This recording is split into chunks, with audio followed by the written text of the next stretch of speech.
Kumusta, mga pusong sabik sa kwento? Ako po si Liala at maligayang pagbabalik sa Soul Tales. May mga sakripisyo raw na hindi kayang tumbasan ng kahit anong halaga. Paano kung ang mismong buhay na inalay mo para sa iyong anak ay isukli sa iyo ng isang malamig na pagwawalang bahala sa panahong pinakakailangan mo sila? Halina't pakinggan natin ang isang kwentong magpapatanong sa ating mga puso. Mama, akin na po lahat ng abuloy. Kailangan nating bayaran ang mga utang. Ang mga salitang yon, mas malamig pa sa hanging amihan, ay tila punyal na bumaon sa puso ni Gloria. Parang nabingi siya. Ang kaninang hagulgol at mga hikbi sa sementeryo ay napalitan ng isang nakabibinging katahimikan. Kalalabas lang nila ng Memorial Park. Amoy kandila at sampagwita pa ang kanilang mga damit na itim. May mga bakas pa ng sariwang lupa ang kanilang mga sapatos. Hindi pa nga halos natutuyo ang mga luhang pumatak para sa kanyang yumaong asawa na si Ricardo. Pero heto si Larissa ang kanyang manugang at pera agad ang hinahanap. Hindi lang basta pera, ang abuloy. Ang tulong mula sa mga taong nakikiramay. Automatikong napalingon si Gloria kay Renato, ang kanyang kaisa-isang anak. Naghahanap ng saklolo, naghahanap ng kakampi, ngunit ang kanyang anak ay nakayuko lamang, hindi magawang salubungin ang kanyang mga mata. Nakatingin ito sa sahig na gawa sa kawayan na para bang mas mahalaga pa ang pagbilang sa mga guhit niyon kaysa sa damdamin ng sarili niyang ina. Ang pananahimik ni Renato ay mas masakit pa sa 10 beses na sampal. Renato, anak, halos pabulong na sabi ni Gloria. Mama, kailangan po talaga. Mabilis na sabat ni Larissa. Ang boses ay manipis at walang anumang emosyon. Hindi mo naiintindihan. Malaki ang problema namin. Anong problema? Anong problema ang mas hihigit pa sa pagkawala ng katuwang sa buhay? Anong utang ang dapat bayaran sa araw mismo ng libing? Naramdaman ni Gloria ang panginginig ng kanyang mga kamay. Nanginginig sa lamig, sa gulat, sa galit. Kinapa niya ang bulsa ng kanyang bestida at mahigpit na hinawakan ang naroon sa loob. Isang luma at kupas ng litrato nila ni Ricardo, kuha noong sila ay bagong kasal. Ito na lang ang natitira sa kanya, ang alaala ng isang pagmamahal na wagas. Hindi niyo ba muna hihintaying lumipas ang kahit isang gabi? Tanong ni Gloria, basag ang kanyang boses, para bigyan man lang ng respeto ang papa ninyo. Wala na tayong panahon para sa drama, Mama. Giit ni Larissa. Bahagyang tumaas ang boses. Kinuha niya ang isang sobre sa mesa. Nandito po ba lahat? Tumulo ang luha ni Gloria. Hindi dahil sa panghihinayang sa pera, kundi dahil sa kawalan ng puso na nasasaksihan niya. Dahan-dahan, kinuha niya mula sa kanyang bayong ang isang maliit na supot na tela at inilapag ito sa mesa. Wala nang salitang namutawi. Mabilis na kinuha ni Larissa ang supot, binuksan, at sinimulang bilangin ang pera sa harap mismo niya. Si Renato naman ay nanatiling nakatayo sa isang sulok, isang estranghero, sa sarili nilang pamamahay. Matapos mabilang, tumango si Larissa kay Renato na para bang nagsasabing, sapat na ito. Ngunit hindi pa siya tapos. Bago sila tuluyang umalis sa maliit na sala, huminto si Larissa at tumingin, hindi kay Gloria, kundi sa pinto ng kwarto nito. Ang kwarto kung saan sila ni Ricardo ay binuo ang kanilang mga pangarap sa loob ng 40 taon. Itinuro niya ito. Renato, sabi niya sa kanyang asawa, sa isang boses na praktikal at walang pakundangan. Kailangan na nating paalisin si Mama, Jan. Gagamitin natin ang kwarto para sa mga bata. Ang mga salitang iyon ang pumatay sa huling piraso ng puso ni Gloria na umaasa pa. Hindi pa natatabunan ng lupa ang kanyang asawa, ngunit siya naman ang tila inililibing na ng buhay. At sa mga mata ni Larissa, wala nang bakas ng anumang pakikiramay. Tanging ang malamig na kalkulasyon, hindi na naghintay ng umaga si Larissa. Kinagabihan ding iyon, Habang si Gloria ay tulala pa ring nakaupo sa sala, niyakap ang litrato ni Ricardo. Pumasok si Renato. Hindi siya makatingin ng diretsyo. Kailangan na po nating ayusin ang mga gamit niyo, sabi nito sa mahinang boses. Walang salitang lumabas sa bibig ni Gloria.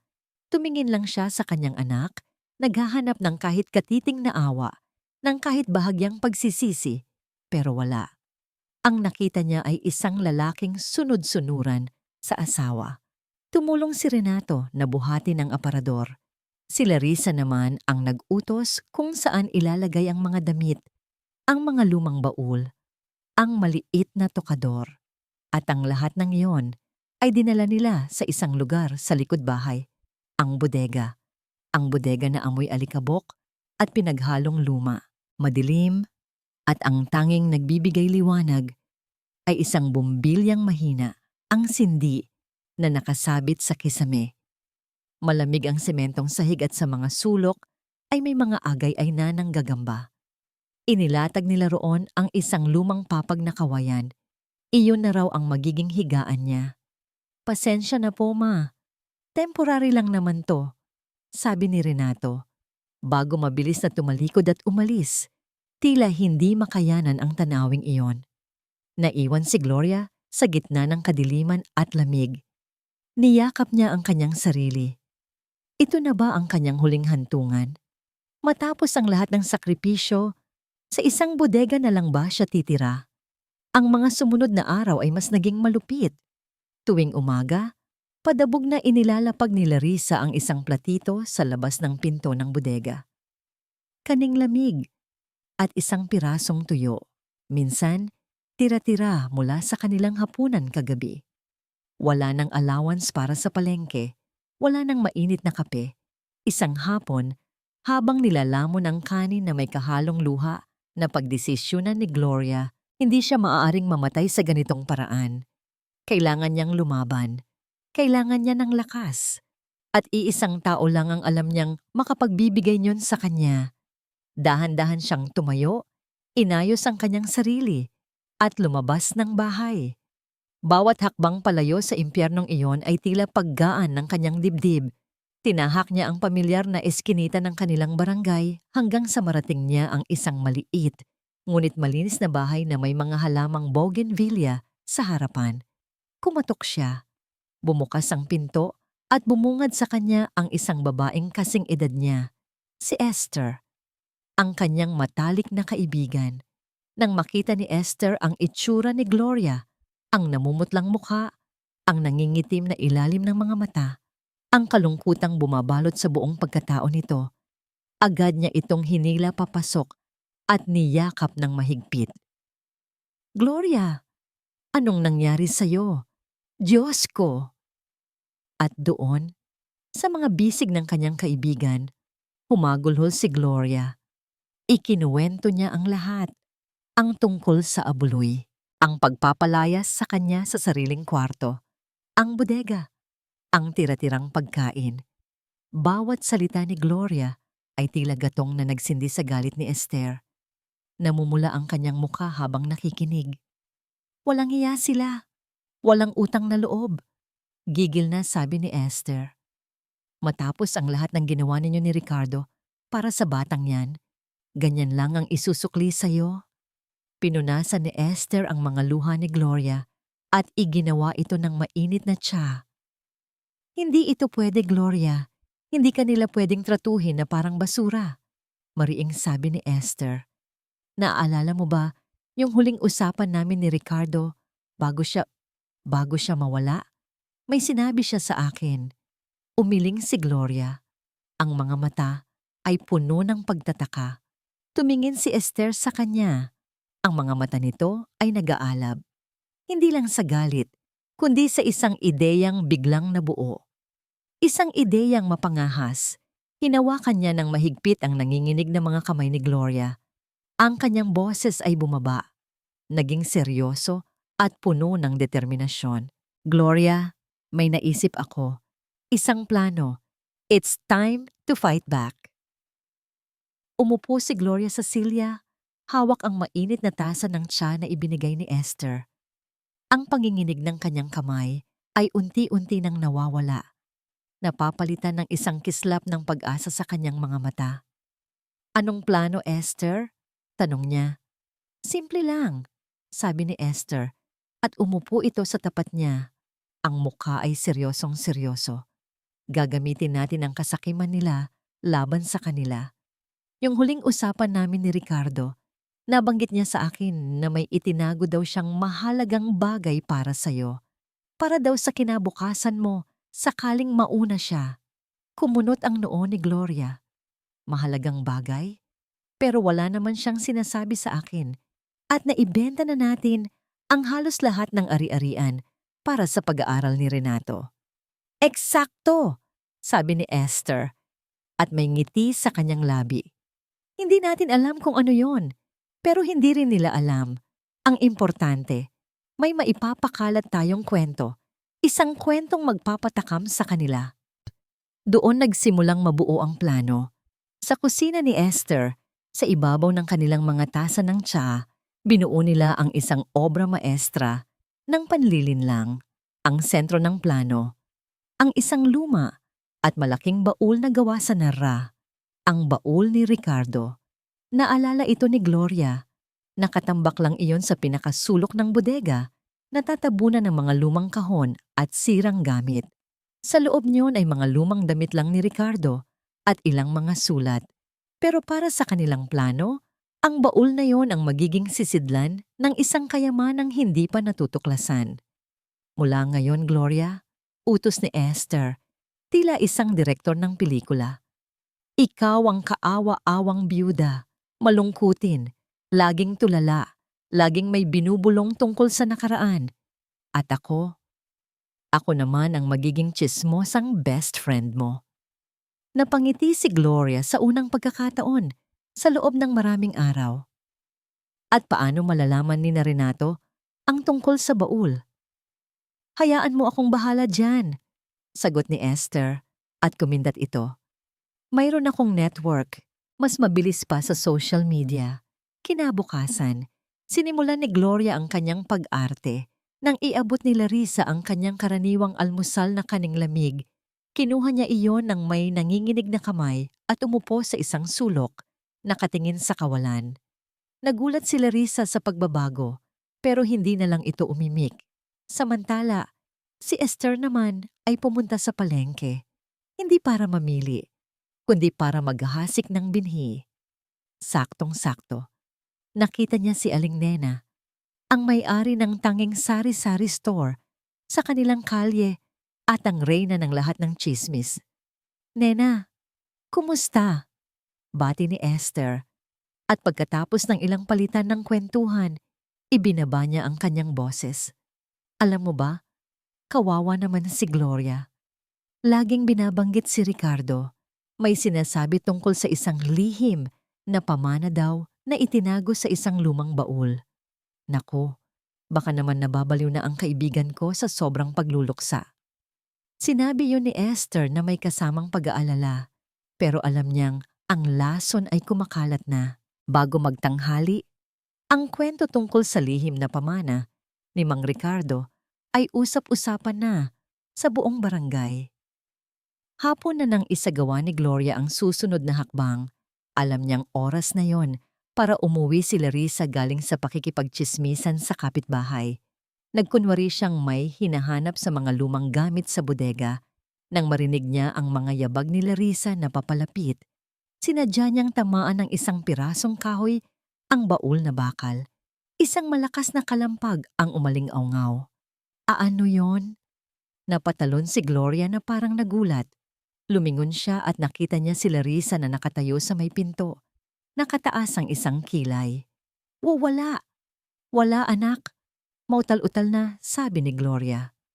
Agad niyang kinuha ang isang lumang kumot at mabilis na itinabon sa baul. "Nag-aayos lang ako ng gamit na nadulas lang." Ang pagmamadali, ang pagkataranta, ang pagtatakip, ang lahat ay perpektong kalkulado. Hindi nagsalita si Larissa, ngunit nanatili itong nakatayo roon. Ang kanyang mga mata ay nanliit, nakatitig hindi kay Gloria, kundi sa umbok sa ilalim ng kumot na pilit itinatago ng kanyang biyenan. Kinabukasan, hindi na nag-aksaya ng panahon si Larissa. Pumunta siya sa sari-sari store ni Aling Nena. Nagkukunwaring bibili lang ng suka. Aling Nena, narinig ko, may pinag-uusapan daw ang mga tao tungkol kay Mama? Tanong niya. Sinubukan gawing kaswal ang kanyang boses. Nagtaas ng kilay si Aling Nena. Eksaktong itinuro ni Esther. Abay, ewan ko sa mga yan. Alam mo naman dito, mabilis kumalat ang kwento. Ang narinig ko lang, lagi raw tulala si Gloria. Kawawa naman. Hindi nakakuha ng direktang sagot, pero sapat na yon para kay Larissa. Ang hindi pagtanggi ni Aling Nena ay isang kumpirmasyon. Totoo ang tsismis. Pag-uwi niya, dinatnan niya si Renato na nag-aayos ng sirang gripo. Hinila niya ito sa isang sulok, malayo sa bodega. Hindi niya alam na sa loob, hawak ni Gloria ang isang lumang cassette recorder na ipinahiram ni Esther. Nanginginig ang kamay na itinapat iyon sa siwang ng dingding na gawa sa yero. Renato, narinig mo na ba? Pabulong ngunit madiin na, sabi ni Larissa. Yung tungkol sa baul ni Itay, may pamana daw na tinatago. Chismis lang yan, Larissa. Alam mo naman ang mga tao dito. Chismis? Renato, nakita ko. May tinatago si Mama sa bodega. Isang malaking baul. Giit ni Larissa. Ito na ang sagot sa mga problema natin. Yung utang natin kay Aling Violeta, malapit na ang deadline. Gusto mo bang mapahiya tayo sa buong barangay? Natahimik si Renato. Ang pagkakabanggit sa pangalan ni Aling Violeta, ang kilalang nagpapautang sa kanilang lugar, ay tila isang malaking dagok sa kanya. Anong gusto mong gawin ko? Puntahan mo siya. Kausapin mo. Ikaw ang anak. Sa'yo yon makikinig. Utos ni Larissa. Kumbinsihin mo. Kinahapunan, may kumatok sa pinto ng bodega. Nagulat si Gloria nang makita si Renato. May dalang isang mangkok ng mainit na lugaw. Ito ang unang beses na pumasok ang kanyang anak sa bodega simula noong ilipat siya roon. Nagluto si Larissa. Kain po muna kayo, sabi nito. Iniiwasan ng kanyang mga mata. Tinanggap ni Gloria ang mangkok. Salamat, anak. Umupo si Renato sa isang lumang bangkito. Katahimikan. Ngunit habang si Gloria ay dahan-dahang humihigop ng lugaw, nahuhuli ng gilid ng kanyang mata ang galaw ng anak. Hindi ito mapakali. Ang mga mata nito ay hindi nakatingin sa kanya, kundi palihim na gumagala sa buong bodega. Mula sa mga lumang kahon, sa mga nakatambak na silya, at palaging bumabalik sa isang partikular na sulok. Ang sulok kung saan nakatago ang baul sa ilalim ng makapal at lumang kumot. Naramdaman ni Gloria ang kirot sa kanyang puso. Ang lugaw na ito ay hindi galing sa pag-aalala. Ito ay isang pein. Matapos ang ilang sandali ng alanganing katahimikan, tumayo na si Renato. Sige po, Ma. Balik na ako sa loob. Walang nabanggit tungkol sa baol. Walang naitanong. Ngunit ang mga mata niya ay nagsabi ng lahat. Nang gabing iyon, habang naguhugas ng plato si Gloria sa labas, nakita niya si Larissa na may kausap sa cellphone sa may likod bahay. Pabulong ito, ngunit sapat na para marinig ang ilang salita. Oo, malapit na. Bigyan mo lang ako ng konting panahon. Oh, sigurado to. Matapos ang tawag, huminga ng malalim si Larissa. Inayos niya ang kanyang mukha, pinilit ngitian ang sarili, at naglakad patungo sa bodega. Kumatok siya ng marahan. Binuksan ni Gloria ang pinto. Ngumiti si Larissa sa kanya, isang nangiting hindi umabot sa mga mata nito, isang nangiting nakakakilabot. Mama, sabi nito, sa pinakamatamis at pinakamalambing na boses na narinig ni Gloria mula rito. Ang lamig dyan sa bodega. Bakit hindi po kayo bumalik sa dati ninyong kwarto? Hindi makapaniwala si Gloria sa kanyang narinig, ngunit mabilis niyang isinuot muli ang kanyang maskara. Ang maskara ng isang mahina at nagpapasalamat na ina. "Talaga anak?" sabi niya habang pinipigilan ang sarili na ipakita ang tunay na nararamdaman, na nakakahiya naman. "Hindi po mama, kami po dapat ang mahiya," sabi ni Larissa at hinawakan pa nito ang kanyang kamay. Ang lamig ng kamay ni Larissa ay tila gumapang sa buong katawan ni Gloria. "Halika po, tutulungan namin kayo ni Renato." At gaya ng isang eksena sa isang pelikula, ang pagbabalik ni Gloria sa kanyang sariling kwarto ay naging isang malaking produksyon. Si Renato ang bumuhat sa kanyang mga damit. Si Larissa naman ang nag-ayos ng kama. Pinalitan ang kobrekama ng bago at mabango. Pinunasan nila ang alikabok sa mga muebles. Ang kwarto ay muling nagliwanag. Ngunit para kay Gloria, ang liwanag na yon ay huwad. At syempre, ang sentro ng lahat, ang baul ni Ricardo. Maingat itong binuhat ni Renato at Larissa na para bang naglalaman ito ng mga babasaging bagay. Inilagay nila ito sa pinakatuktok ng isang aparador, sa isang lugar na kitang-kita, na para bang ito ay isang tropeo, isang dambana. "Dito po natin ilalagay, mama, para hindi maalikabukan," sabi pa ni Larissa habang pinupunasan ang takip ng baul gamit ang isang malambot na basahan. Nagsimula ang isang bagong kabanata sa buhay ni Gloria. Isang kabanatang puno ng kasinungalingan. Tuwing umaga, hindi na kaninglamig ang kanyang almusal, kundi mainit na pandesal at kape. Sa tanghalian, laging may kasamang sabaw at isda. Sa gabi, si Renato mismo ang naghahain sa kanya. Minsan, minamasahe pa nito ang kanyang mga binti. "Masakit po ba, ma?" tanong nito. Tumango lang si Gloria habang sa isip niya ay sumisigaw. Ang masakit ay ang pagkukunwari ninyo. Ngunit ang pinakamatindi ay si Larissa. Nagbago ito mula sa isang malupit na manugang tungo sa isang malaanghel. Lagi itong nakangiti. Lagi siyang kinukumusta. Isang hapon, nakita pa niya itong tinitingnan ang kanilang lumang album ng pamilya. "Ang gwapo po pala ni Papa noong bata pa siya." "No, Mama," sabi nito, habang itinuturo ang isang litrato. Hindi alam ni Gloria kung matatawa ba siya o maiiyak. Isang gabi, habang nag-uusap sila sa sala, sinubukan ni Gloria na ipaalala sa kanila ang nakaraan. "Naalala ko noon, simula ni Dama." Ang boses ay malumanay.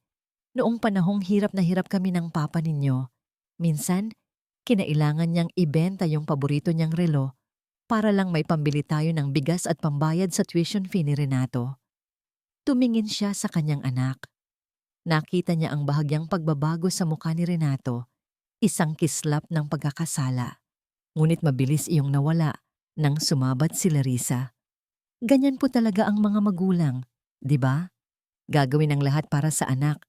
Kaya kami rin po ni Renato, gagawin namin ang lahat para sa inyo, Mama." Ang bawat salita ay matamis.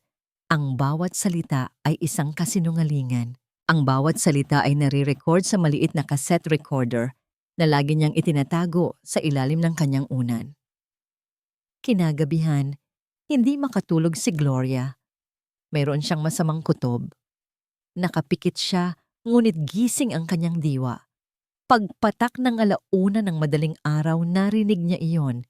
Isang mahinang-mahinang tunog, isang kaluskos, galing sa pinto ng kanyang kwarto. Dahan-dahan niyang iminulat ang kanyang mga mata. Hindi siya gumalaw. Sa siwang sa ilalim ng pinto, may nakita siyang manipis na anino. At pagkatapos, isang tunog na nagpatindig sa kanyang mga balahibo. Ang tunog ng isang alambre na dahan-dahang ipinapasok sa susian ng pinto. Hindi siya huminga. Nagkunwari siyang mahimbing na natutulog. Dahan-dahang bumukas ang pinto. Pumasok ang isang anino. Walang ingay. Sa dilim, nakita niya ang anyo nito. Ang anyo ni Larissa. Dahan-dahan itong naglakad, hindi patungo sa kanyang kama, kundi patungo sa aparador. Tumuntong ito sa isang silya. At sa liwanag ng buwan na tumatagos sa bintana, nakita ni Gloria ang ginagawa nito. Kinakalikot nito ang kandado ng baul ni Ricardo. Hindi kumilos si Gloria. Nanatili siyang nakahiga. Pinakiramdaman ang bawat galaw ni Larissa. Narinig niya ang sunod-sunod na mahinang kalikot sa kandado ng baul. Sinundan ng isang buntong hininga ng pagkabigo. Maya-maya pa, naramdaman niya ang pag-alis ng anino at ang marahang pagsara ng pinto. Kinabukasan, parang walang nangyari. Nakangiting bumati si Larissa kay Gloria, ngunit may kakaiba sa kanyang namang ngiti. May bahid ng pagkainip. Pagkatapos ng almusal, habang nagwawalis si Gloria sa bakuran, sinimulan ni Larissa ang kanyang bagong diskarte, ang psychological warfare. Mama, naisip ko lang po. Simula nito sa malambing na boses. Ang dami pong magagandang ala-ala siguro dyan sa baul ni Papa, no? Bakit hindi po natin buksan isang araw para makita rin ng mga apo ninyo ang mga gamit ng lolo nila? Isang napakagandang dahilan, isang napakadakilang kasinungalingan. Ngumiti lang si Gloria. Naku, baka mga lumang damit lang naman ang laman yon, anak. Kahit na po, Mama, treasure pa rin yon. Giit ni Larissa. Lumipas ang 2 araw na paulit-ulit ang ganitong usapan. Si Larissa ay hindi tumitigil sa pagpapaalala tungkol sa baul, sa mga alaala, sa treasure. Ang pasensya niya ay unti-unti nang nauubo at si Renato ang napagbubuntunan. Ano ba, Renato? Wala ka bang gagawin? Narinig ni Gloria na sigaw ni Larissa mula sa kusina isang hapon. Magtatanong ka lang naman tungkol sa susi. Ang dali-dali, ang bagal-bagal mo. Nakakahiya, Larissa. Ano na lang ang iisipin ni Mama? Wala siyang iisipin kung gagalingan mo. Dahil sa pag-aaway na yon, nagpaalam si Gloria na pupunta muna sa karinderya ni Aling Cora para tumulong. Isang dahilan para makalayo at makahinga. Gloria, may kumakalat na namang tsismis, bungad sa kanya ni Aling Cora habang naghihiwa ito ng sibuyas. Ang sabi, lugmok na daw sa utang si Renato. Nalugi daw yung pinasok niyang investment. Ikaw ba'y may alam dito? Tumagos ang balita sa puso ni Gloria. Kaya pala, kaya sila nagkakaganito. Hindi lang dahil sa sakim, dahil na rin sa desperasyon. Mas naging malinaw sa kanya ang lahat. Pag-uwi niya, sinalubong siya ni Renato. Halatang inip na ito. Ma, saan po kayo galing? Nag-alala kami. Diyan lang sa labas, anak, sagot ni Gloria. Pumasok sila sa loob. Umupo si Renato sa tabi niya. Huminga ito ng malalim. Ma, yung baul po ni Papa, panimula nito. Naisip po kasi namin ni Larissa na baka oras na para buksan, para sariwain ang mga alaala. Nagkunwari si Gloria na nag-iisip. Ang susi. Nasaan ko nga ba nailagay yon? Ang tanda ko na talaga. Subukan niyo pong alalahanin, Ma. Importante po. Bakit naging importante bigla, anak? Tanong ni Gloria. Tinititigan ng kanyang anak ng diretso sa mata. Natigilan si Renato. Para lang po sa mga alaala. Tumayo si Gloria at pumasok sa kanyang kwarto. Sumunod si Renato. Naupo si Gloria sa gilid ng kama, napahawak sa kanyang sentido na parang sumasakit ang ulo. Sa ilalim ng palda, sa loob ng isang lihim na bulsa na tinahi niya, tahimik niyang hinimas ang isang maliit, malamig at kalawanging bagay. Ang tunay na susi. Habang ginagawa yon, isang lumang kanta ang mahinang namutawi sa kanyang bibig. Isang kantang pampatulog na lagi niyang inaawit kay Renato noong ito'y sanggol pa. Ma, please, subukan niyong isipin. Pagpupumilit ni Renato, ang boses ay tumataas na. Hindi ko na talaga matandaan, anak. Pasensya na. Ang pagtanggi ni Gloria, kahit pa sa mahinahong paraan, ang tila huling patak na nagpaapaw sa baso ng pagtitimpi ni Renato. Nawala ang pagkukunwari, nawala ang respeto. Tumayo ito, ang muka ay puno ng pagkabigo at galit. Mama naman, sigaw nito. Ang boses niya ay umalingaw-ngaw sa loob ng maliit na kwarto. Nasaan ba ang susi? Kailangan na namin ng tulong.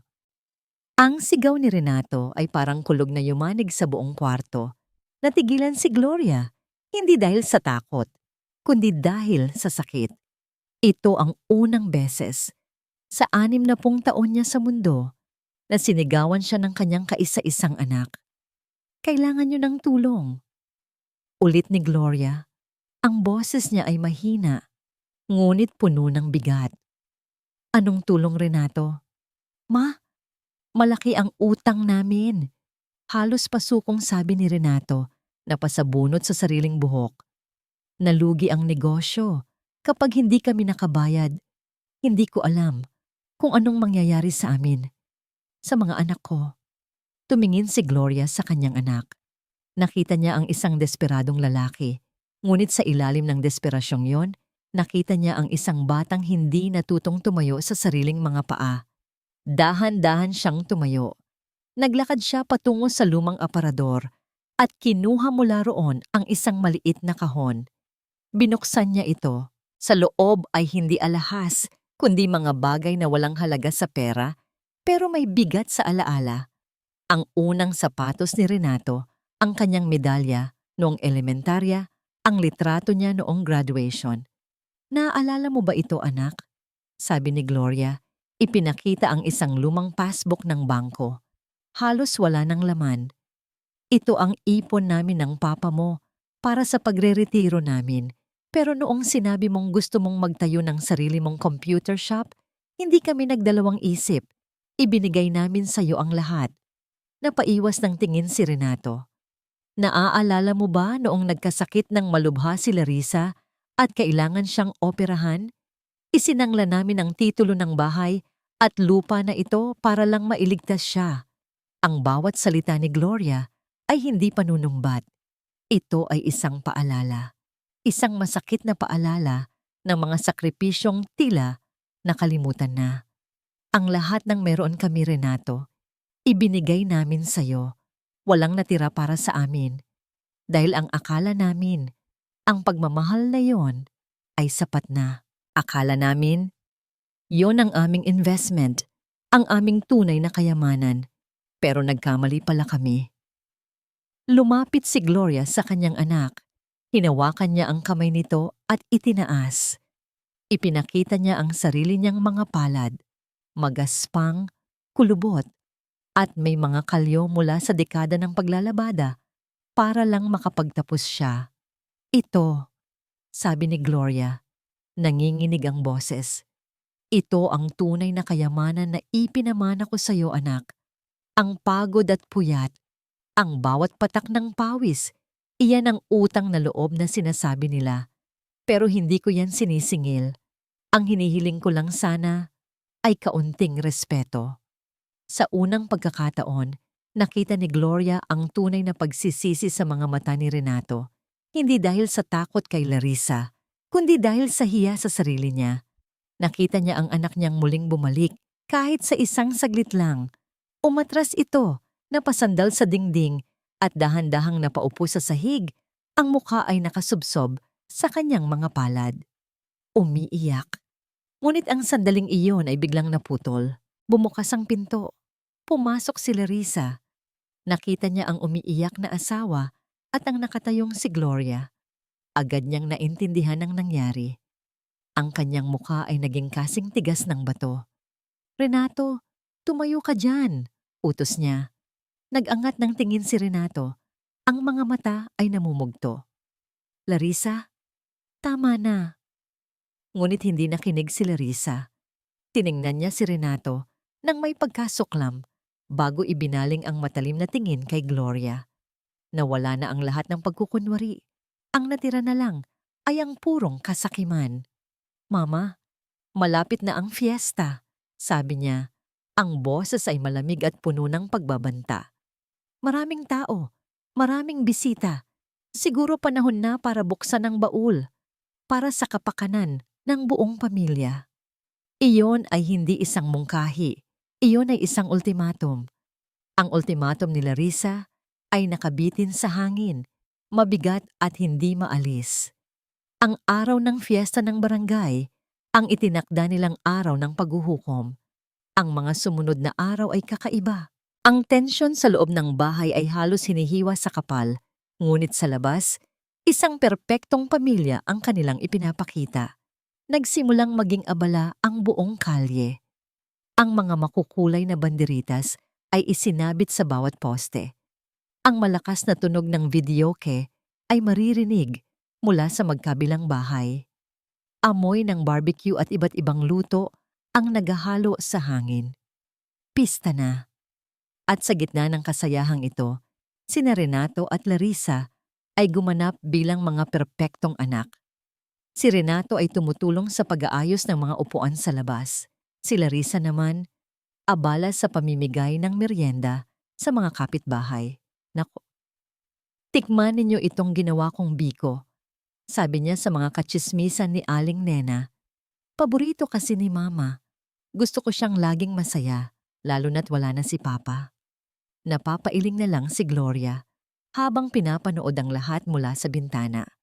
Ngunit habang sila ay abala sa kanilang pagkukunwari, si Gloria at Esther naman ay tahimik na kumikilos.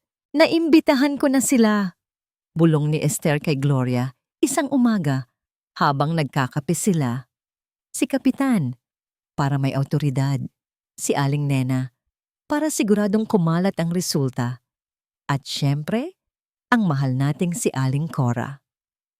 May isa pa akong naisip imbitahin, dagdag ni Esther, at may kakaibang nangiti sa kanyang labi.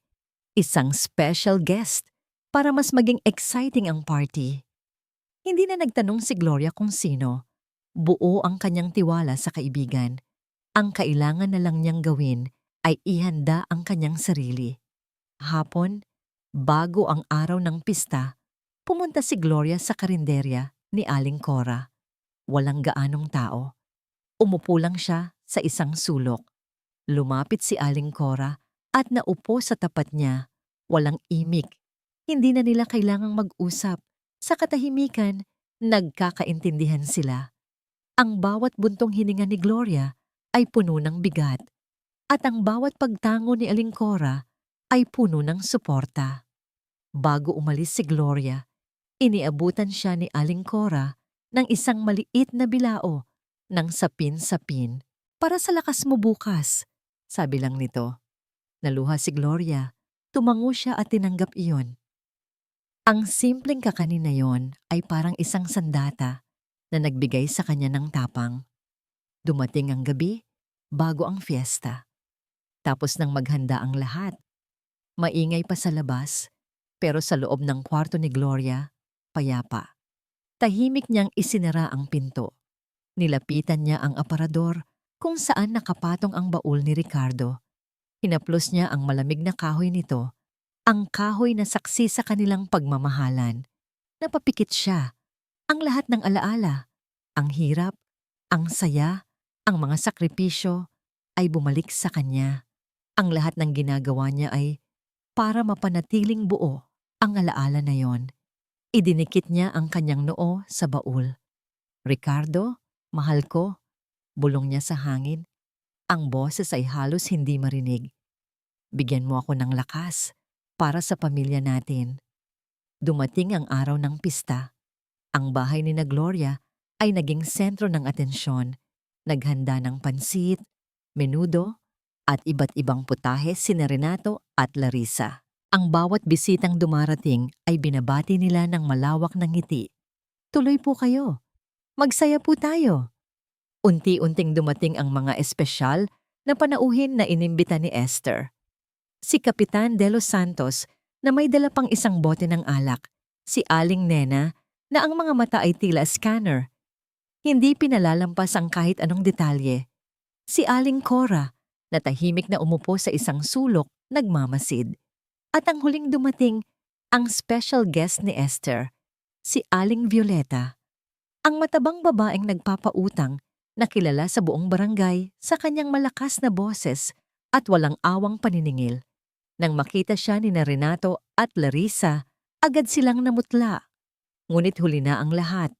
Nginitian sila ni Aling Violeta, Isang nangiting nagpapahiwatig na alam niya kung bakit siya naroroon. Nang halos lahat ay tapos ng kumain at nagkakasiyahan na, sa pagkukwentuhan, tumayo si Gloria.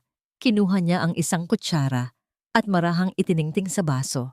Klang, klang, klang. Natahimik ang lahat. Ang atensyon ng mga bisita ay napunta sa kanya. Magandang hapon po sa inyong lahat. Simula ni Gloria, ang kanyang boses ay kalmado ngunit may bigat. Maraming salamat po sa pagdalo sa aming munting salo-salo. Ngumiti siya. Mayroon lang po kaming isang maliit na sorpresa, isang bagay na nais kong ibahagi sa inyo bilang pag-alala sa aking yumaong asawa, si Ricardo. Nagkatinginan sina Renato at Larissa. Ito na. Ang kanilang mga puso ay kumakabog sa pananabik at kaba. Sa tulong ni Renato, maingat na ibinaba ang baul mula sa aparador. Inilagay nila ito sa gitna ng sala. Ang lahat ng mata ay nakatutok sa luma, ngunit matibay na baul na gawa sa narra. May mga bumulong, may mga nanlaki ang mata. Gaya po ng sabi ng aking manugang na si Larissa, patuloy ni Gloria, tinitingnan si Larissa ng may kahulugan. Ang mga alaala ay isang uri ng kayamanan. At sa araw na ito, nais naming buksan ang kayamanang ito. Dahan-dahan, kinuha ni Gloria mula sa kanyang bulsa ang isang kalawanging susi. Ang tunog ng pagpasok ng susi sa kandado ay tila umalingaw-ngaw sa buong kabahayan. Inikot niya ito. Isang malutong na click. Bumukas ang kandado. Ang lahat ay napipigil ang hininga. Si Larissa ay halos hindi na kumukurap. Ang kanyang mga kamay ay nakakuyom. Si Renato naman ay pinagpapawisan ng malamig. Itinaas ni Gloria ang mabigat na takip ng baul. Ang katahimikan ay nakabibingi. Sa loob ng baul ay wala. Walang ginto, walang alahas, walang pera. Ang tanging laman nito ay ilang piraso ng malalaking bato na kinuha lang mula sa ilog. At sa ibabaw ng mga bato, isang luma at makapal na notebook na nababalot sa plastik. Ang mukha ni Larissa ay hindi maipinta. Mula sa pag-asa, naging gulat, naging pagkalito, at sa huli, naging purong galit. Si Renato ay napaurong, hindi makapaniwala sa kanyang nakikita. Narinig ang mahinang pagbagsak ng isang kutsara sa semento. Galing iyon sa kamay ni Larissa. Ang tunog ay choy-tay sa gitna ng nakabibinging katahimikan. Ang lahat ng bisita ay naguguluhan, nagbubulungan. Sa gitna ng lahat ng yon, si Gloria ay nanatiling kalmado. Tumingin siya sa kanyang mga anak na tila gumuho na ang mundo. Dahan-dahan, kinuha niya mula sa kanyang likuran ang isang maliit na cassette recorder na kanina pa niya hawak. Hindi man ginto ang laman ng baul, sabi niya. Ang kanyang boses ay malinaw at matatag, sapat para marinig ng lahat. Pero may mas mahalaga pa akong kayamanan na gustong ibahagi sa inyo. Pindot. Isang mahinang click ang narinig mula sa cassette recorder, sinundan ng pamilyar na hiss ng isang lumang tape. At pagkatapos, umalingaw-ngaw sa buong kabahayan ang isang boses. Ang boses ni Larissa. Renato, narinig mo na ba? Yung tungkol sa baul ni Itay, may pamana daw na tinatago. Sinundan ito ng boses ni Renato. Chismis lang yan, Larissa. Chismis? Renato, nakita ko. Ito na ang sagot sa mga problema natin. Yung utang natin kay Aling Violeta. Nagulantang ang lahat. Si Aling Violeta, na nakaupo malapit sa pinto, ay napaayos ng upo at tiningnan ng masama ang mag-asawa. Si Renato at Larissa ay parang binuhusan ng nagyayeyelong tubig. Gusto nilang magsalita. Gusto nilang itanggi, pero ang mga boses mula sa tape ay hindi maikakaila. Nagpatuloy ang recording. Ang boses ni Larissa nag-uutos kay Renato. Puntahan mo siya. Kausapin mo. Ikaw ang anak. Sa'yo yon makikinig. Ang boses nilang nag-aaway sa kusina. Ano ba, Renato? Wala ka bang gagawin? Magtatanong ka lang naman tungkol sa susi. At ang pinakamasakit sa lahat, ang boses ni Larissa noong unang gabi sa bodega na na-record ni Gloria mula sa siwang ng dingding. Kailangan na nating paalisin si Mama diyan. Gagamitin natin ang kwarto para sa mga bata. Doon na natapos ang recording. Pinatay ni Gloria ang player. Ang katahimikan na sumunod ay mas mabigat pa kaysa sa kanina. Walang nangahas magsalita. Ang lahat ng mata ay nakatuon kina Renato at Larissa. Hindi na may pagtataka, kundi may halong pagkamuhi at pagkasuklam. Ang pakiramdam ng kahihiyan, bumabalot ito sa kanila, mas masikip pa sa yakap, mas mainit pa sa apoy. Si Larissa ay nakatayo na parang estatwa, ang muka ay putlang-putla. Si Renato naman ay dahan-dahang napaluhod sa sahig, hindi dahil sa pagod, kundi dahil sa bigat ng katotohanan. Hindi nagsalita si Gloria ng masasakit na salita. Hindi niya sila sinumpa. Sa halip yumuko siya at kinuha mula sa loob ng baul ang nag-iisang bagay na may halaga roon, ang luma at makapal na notebook. Tinaas niya ito para makita ng lahat. Ito, sabi niya, ang boses ay matatag. Ito ang tunay na pamana, ang tunay na kayamanan. Binuklat niya ang notebook. Ang mga pahina ay naninilaw na, at ang sulat kamay ni Ricardo ay medyo kupas na. Nakalagay dito ang lahat ng sikretong sangkap at paraan ng pagluluto ng mga putaheng ibinenta namin sa ating maliit na karinderya noon. Ang karinderya na bumuhay sa ating pamilya. Ang karinderya na nagpaaral sa iyo, Renato. Tumingin siya sa kanyang umiiyak na anak. Ang akala ninyo, ginto ang mag-aahon sa inyo sa utang. Hindi. Pera lang yan. Nauubos. Ang tunay na mag-aahon sa inyo ay ito. Ang dignidad ng pagtatrabaho. Ang aral na ang bawat butil ng kanin ay pinaghihirapan. Ibinaba niya ang notebook at inilapag sa mesa. Hindi ko kayo palalayasin, sabi ni Gloria, na ikinagulat ng lahat. Pero hindi na rin kayo titira dito ng libre. Simula bukas, bubuksan ninyong muli ang lumang karinderya. Gagamitin ninyo ang notebook na ito. Matututo kayong magbanat ng buto. At ang bawat sentimong kikitain ninyo, ibabayad ninyo sa inyong mga utang at sa mga gastusin sa bahay na ito. Iyan ang kondisyon ko. Walang nakaimik. Kahit si Aling Violeta ay tumahimik, tila napahanga sa ginawa ni Gloria. Si Renato, sa kanyang pagkakasalampak sa sahig, ay gumapang palapit sa paanan ng kanyang ina. Niyakap niya ang mga binti nito at doon humagulgol ng malakas. Hindi na iyak ng isang lalaking desperado, kundi iyak ng isang batang nagsisisi. Isang iiyak na matagal na niyang kinimkim. Hindi siya niyakap pabalik ni Gloria. Hindi niya hinaplos ang kanyang ulo. Dahan-dahan, marahan ngunit may katiyakan, humakbang siya paatras. Iniwan niya ang kanyang anak na nakaluhod sa sahig. Tumalikod si Gloria sa eksena. Sa kanyang umiiyak na anak, sa kanyang manugang na tulala, sa kahihiyan, at sa mga bisitang saksi sa pagguho ng kanilang pamilya. Naglakad siya palayo, palabas ng bahay, patungo sa hardin.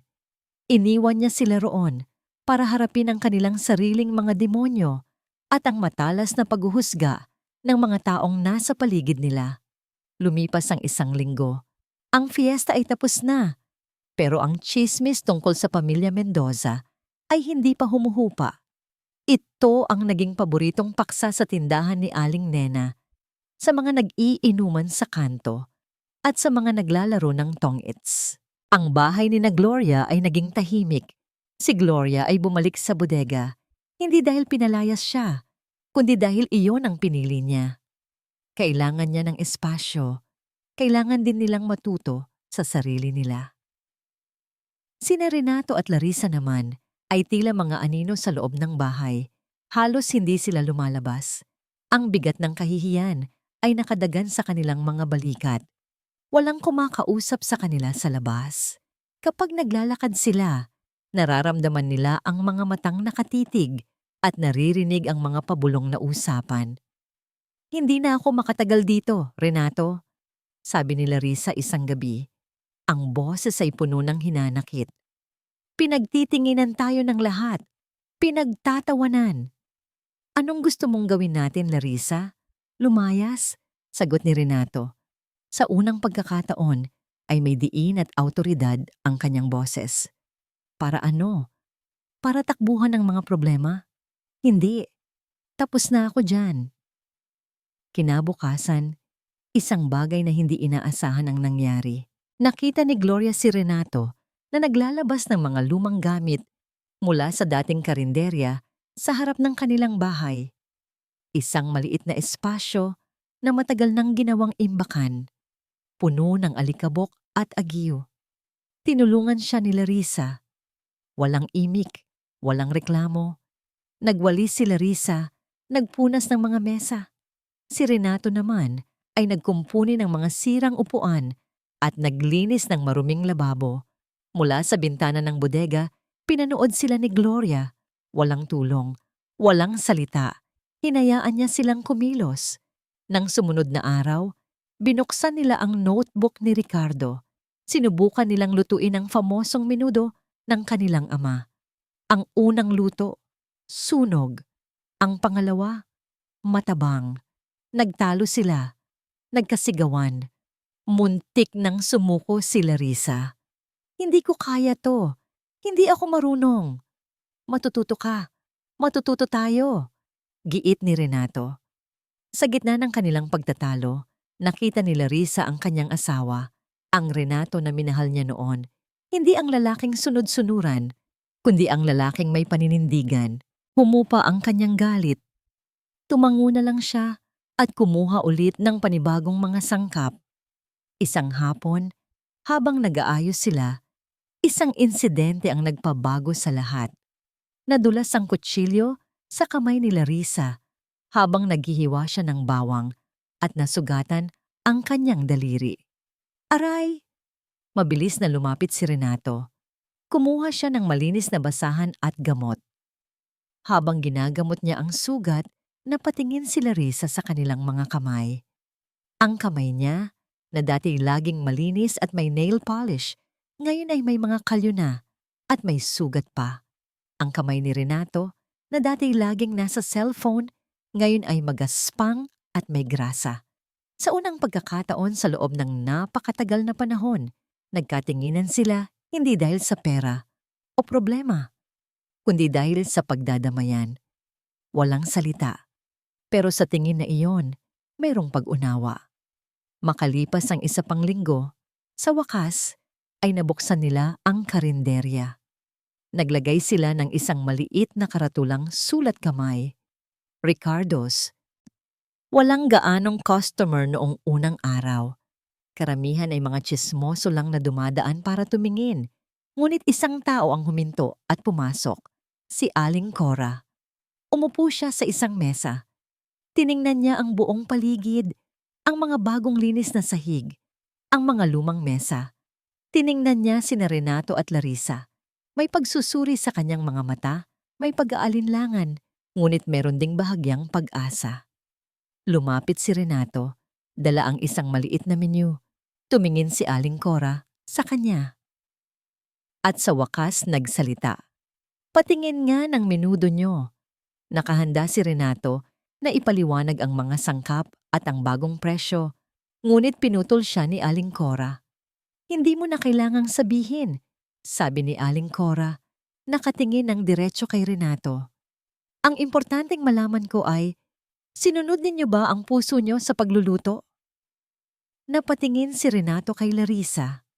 At sa unang pagkakataon, hindi sila nagkatinginan ng may pag-aalala sa pera, kundi may pag-unawa sa ibig sabihin ng tanong ni Aling Cora.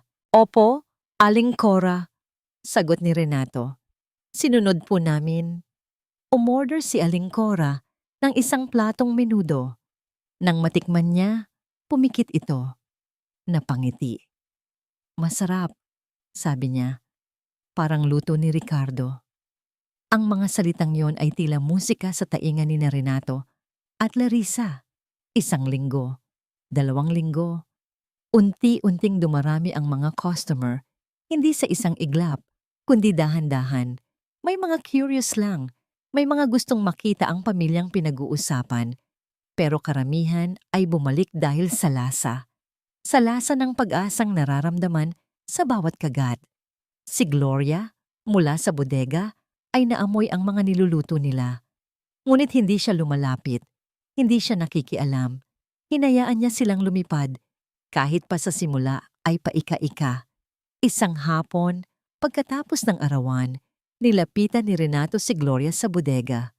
May dala itong isang maliit na sobre. Ma, sabi nito, inabot sa kanya ang sobre. Ito po ang parte niyo sa kita ng karinderya. Tiningnan ni Gloria ang sobre. May laman ito. Pera. Hindi niya yon kinuha. Hindi ko kailangan ng pera ninyo, Renato. Sabi ni Gloria, kalmado ang boses. Nalungkot si Renato. Pero ma, pinaghihirapan po namin yan. Ito ang paraan para bumawi kami sa inyo. Tumingin si Gloria sa kanyang anak. Kung gusto ninyong bumawi sa akin, may isang bagay akong ipagagawa sa inyo. Nagulat si Renato. Ano po yon, ma? Gusto kong ipagluto ninyo ako, sabi ni Gloria. May ngiti sa kanyang labi. Nang menudo, yung luto ni Ricardo, dito mismo sa bahay. Tayong tatlo lang. Kinagabihan, sa maliit na mesa sa sala, naroon ang 3 pinggan ng menudo. Ang aroma ay bumabalot sa buong kabahayan. Umupo si Gloria sa gitna. Sa magkabilang tabi niya, nakaupo sina Renato at Larissa. Walang nagsasalita, walang nagmamadali. Tahimik silang kumakain, ngunit ang katahimikan na yon ay hindi na mabigat. Ito ay puno ng pag-asa, puno ng pagsisisi, at puno ng pagpapatawad.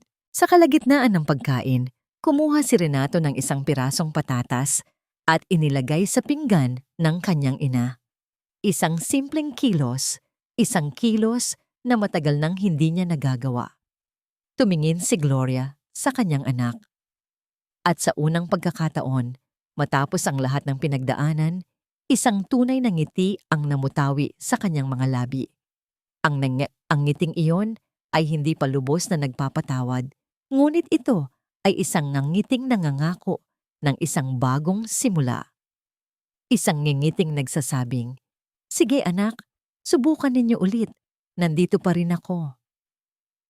Lumipas ang 6 na buwan. Ang dating bodega ay naging isang maliit na hardin. Punong-puno ng mga halaman at bulaklak na inalagaan ni Gloria. Kung dati, ang bodega ay sumasagisag sa kanyang pagkakakulong, ngayon naman, ito ay naging simbolo ng kanyang kalayaan at kapayapaan. Isang hapon, habang nagdidilig si Gloria ng kanyang mga halaman, may narinig siyang mga boses. Ma, nagluto po kami ng paborito ninyo. Lumingon si Gloria. Nakita niya sina Renato at Larissa. Nagbago na sila. Mas payat si Larissa at ang kanyang mga kamay ay hindi na makinis. Si Renato naman ay mas matatag, may paninindigan. May dala silang isang bilao ng pansit at adobo.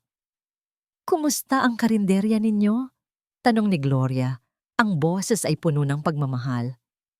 Maayos naman po, ma, sagot ni Renato. Dumadami na po ang mga customer. Marami na po ang nakakamisto sa luto ni Papa. At may mga bago na rin po kaming niluluto. Masayang sabi ni Larissa. Tinulungan po kami ni Aling Cora na mag-eksperimento. Ang sarap po pala ng feeling na kumikita ka sa sarili mong pagod. Ngumiti si Gloria. Ang bawat salita ni Larissa ay tila hamog na dumadampi sa kanyang puso. Hindi na sila nag-uusap tungkol sa pera. Hindi na sila nagtatalo. Ang pinag-uusapan nila ay ang mga customer, ang mga recipe, ang mga hamon sa negosyo. Ito ang tunay na kayamanan. Ang pamilyang muling nagkaisa sa pamamagitan ng pagod at pagmamahal. Pagkatapos kumain, umupo silang 3 sa gitna ng hardin. Nagkwentuhan, nagtawanan. Ma, sabi ni Renato, hawak ang kamay ng kanyang ina. Salamat po. Kung hindi niyo po ginawa yon, Hindi po namin malalaman ang halaga ng lahat. Umiling si Gloria. Hindi niyo sa akin utang ang lahat. Utang niyo yan sa sarili ninyo, sa pagod ninyo, sa pagbabago ninyo. Ang pagpapatawad, mahirap ibigay, pero mas mahirap ang mabuhay na puno ng galit. Tumingin si Gloria sa asul na kalangitan. Naramdaman niya ang presensya ni Ricardo. Ang pag-ibig niya ay hindi nawala. Nagbago lang ng anyo mula sa kanyang mga anak at mula sa bagong simula ng kanilang pamilya. Ang mga sugat ay hindi pa tuluyang naghihilom, ngunit ang peklat ay naging paalala. Paalala ng isang aral na binayaran ng sakit, ng kahihiyan at ng paghihirap. Ngunit sa huli, ito rin ang naging daan para makahanap sila ng kapayapaan. Ang kapayapaan na hindi kayang bilhin ng ginto. Ang kapayapaan na matatagpuan lang sa isang pamilyang natutong magmahal at magpatawad.